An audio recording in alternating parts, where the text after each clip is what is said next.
Okay, so whenever anyone asks me about phasor, these two equations come in front of my mind. So let's talk about these two equations. Well, so now let's talk about the first equation. You can see that this equation is a complex equation and also a time dependent equation. And if you want to plot this equation in the z domain, where this is the real axis and this is the imaginary axis, you will see that when time t is 0, this equation will become a. That means this position will start from here, which is a unit far from this origin, and then as the time advances or progress, you will see that this point moves or rotates in this path. That means this point is rotating the origin. Well, now let's talk about this equation. Now when time is 0, you will see that this equation looks like e to the power j pi by 6. That means when time t is 0, this point now no longer starts from here, rather this point starts from here. The distance between the origin and this point is actually a, because you see this is actually a. And now as here you have pi by 6, that means this angle is pi by 6 radian or 30 degree, whatever you want. And now as time advances, you will see that this point is rotating around the origin.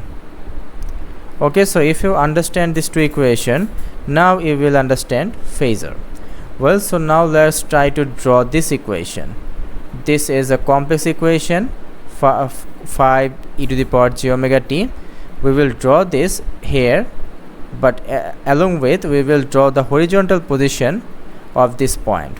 Well, so when t is equal to 0, the point will start from here. So this is actually 5 unit. That means now the horizontal position of this point is here. So this is actually 5. And now as the time increases, you will see that this point moves in this direction. That means now this point's horizontal position is 0.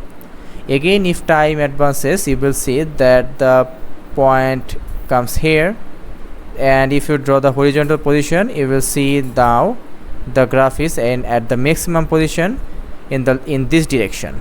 So I have write a minus because it is now in the opposite direction. Again, if time advances, you will see the graph will come here. That means the point will come here. And again, if time advances, you will see the graph is now here. Okay, so now redraw this graph. That means now I want to draw this time axis here. So I will get a graph that looks like this. And this is a cosine graph. And this cosine graph's amplitude is 5. So the equation of this cosine graph is 5 cos omega t. So you can see that we have a relation between the complex equation and this cosine function. You see the amplitude is 5 and here is 5. You have omega t here and also you have omega t here. Okay, let me give you another example. Let's say now we want to draw this complex number 5 e to the power j omega t, and now we have a phase here. So this angle is actually called the phase. So now we have a phase angle here, okay, which is pi by 6 in radian and 30 degree in 13 degree. Okay, so now this graph will starts from here, which is actually this graph will starts from here.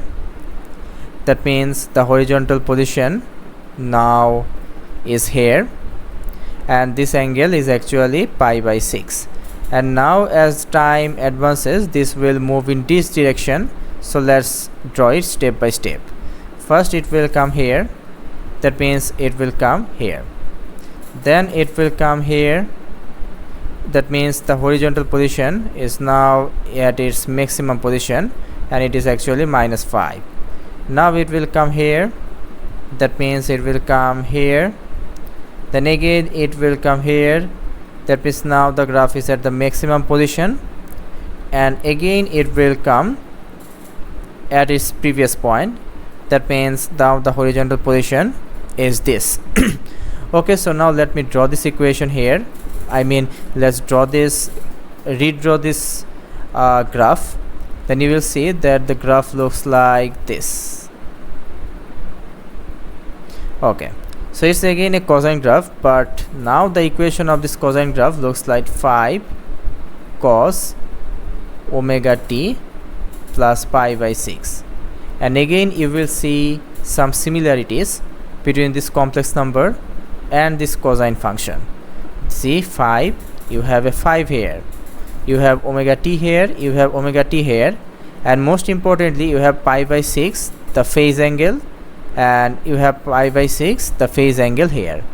Okay, that means we have a relation between the complex number and the cosine function, and we can use this relation. We now know this formula, right? Let me write that. A e to the power j phi is equal to a cos phi plus j a sin phi. So I have write this equation here. You see, this is actually an angle, this is also an angle, and this is also an angle, right?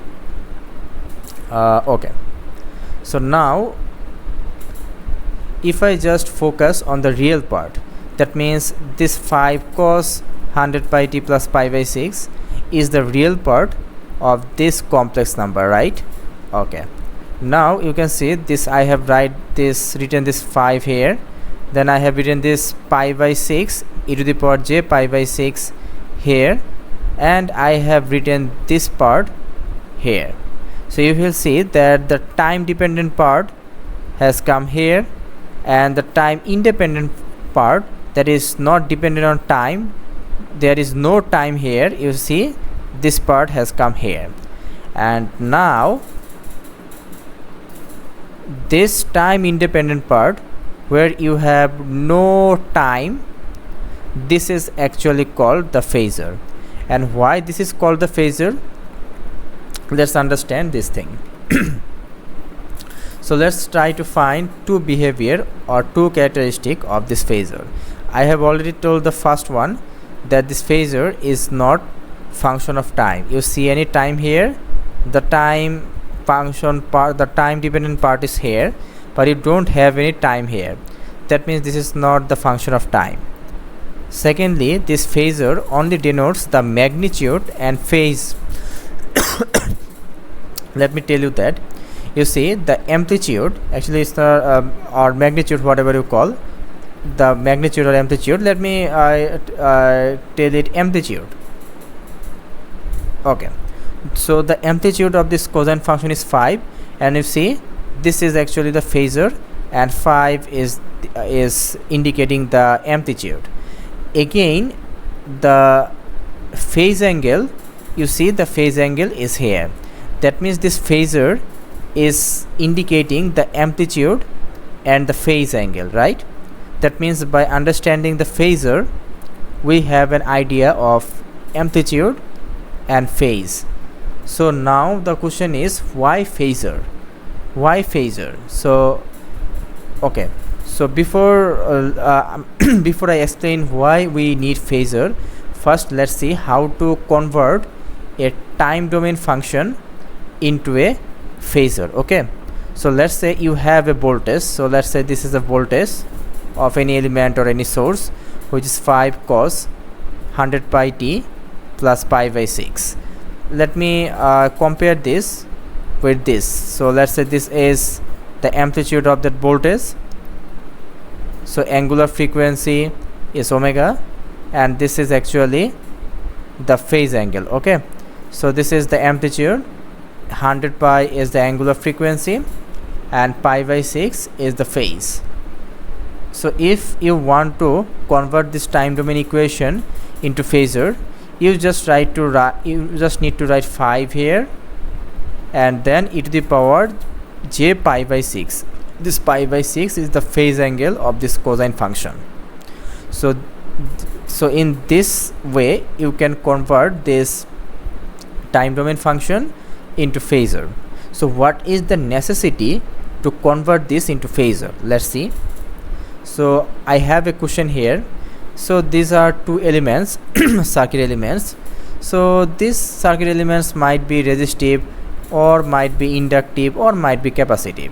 This element is same, might be resistive, might be inductive, might be capacitive, but the fact is the voltage across this first element is this, and the voltage across the second element is this. And now let's say for some reason we want to find the summation of this voltage, and remember these two voltages are in time domain. So if you want to do this, you have to write 5 cos, then 3 sine, 3 cos, and then you again have to find the formula, a very hazy calculation, very irritating calculation, right? So the calculation is so long. So to make the long calculation short, we will convert this time domain into phasor. So you see this is the phasor of V1, which looks like this. You see that this is 5, so this is 5, and this is the phase angle, this is the phase angle. And now let's convert this V2 into phasor. So 3, you have 3, the phase angle pi by 6, you have pi by 6 here. So now what you need to do is very simple. You have to take a calculator and convert that into complex mode, and after switching your calculator into complex mode, you just need to type this. Okay, so you just need to type this thing. Okay, and be careful, you have to convert this into you have to switch your calculator into radian mode, as these angles are in radian. Then if you do this, you will find the answer that looks like this. Okay, so that means this is actually V1 plus V2. So let me write V1 plus V2, which is actually equal to 7.744 angle 0.8522. Well, so now these are the phasor, but now we want to convert it into time domain. So what is the technique to convert it into time domain? You see, this is the amplitude of the cosine function, right? So let's write the amplitude 7.744, and you know this is the phase angle, so let's write it 0.8522 radian, and here you have to write this thing 100 pi. So let's write here 100 pi. So you see, by only 2 lines or 2 or 3 lines, we have converted we have found the summation of V1 plus V2. Well, so what is the summary actually? Let's say we have some calculation in time domain. So this calculation is so long, so we have converted it into phasor, and then we sum these two phase and convert it again into time domain, right? And we get the answer like this. Now let's do another practice. We have cos here, but now if we have a sine function here, so it's very simple. Let's say you have a current, this current is also function of time, and now you have to convert this this is actually milliampere. Okay, so now you want to convert this into phasor. So first you have to convert this sine into cos. So to do this, you might be thinking like, well, I will do this thing, pi by 2 minus 100 pi t. But you see here your frequency is positive, but here you have made the frequency negative. So let's do some another thing. We know that cos theta and cos minus theta is actually same. That means let's write it like this: cos 100 pi t minus pi by 2. And you see this thing has been converted into cosine function. And now if you want to convert it into phasor, you just need to write the the amplitude, and then let's write this angle. So this is actually e to the power j. Angle is, you see, the angle is negative, so negative pi by 2, or you can write it like this. And if you want to type in the calculator, you can write it like this to type in the calculator. Okay, and let's say you have another like 5 sine 100 pi t plus pi by 6 milliampere. So you just need to convert this. Let's convert this sine into cos.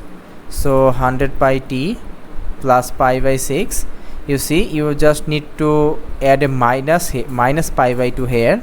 So let's write here minus pi by 2. So if you now want to convert it into phasor, you have to write the amplitude here, and then you have to write the phase angle here. So this is now the phase angle, and if you convert this thing, you will get what you will get. This is actually 30 degree, this is 90 degrees, so you will get minus 60 degree. That means pi by 3 minus, right? So you have to write here minus pi by 3, and this is actually milliampere, right? So actually this is 5 into 10 to the power minus 3. So this is the phasor representation of this current. So let me tell you again. 5 milliampere, write this 5 milli here, and then write this phasor here. And if you get any sign, just simply add a minus pi by 2 here, and you will get the phase angle. Okay, so thank you.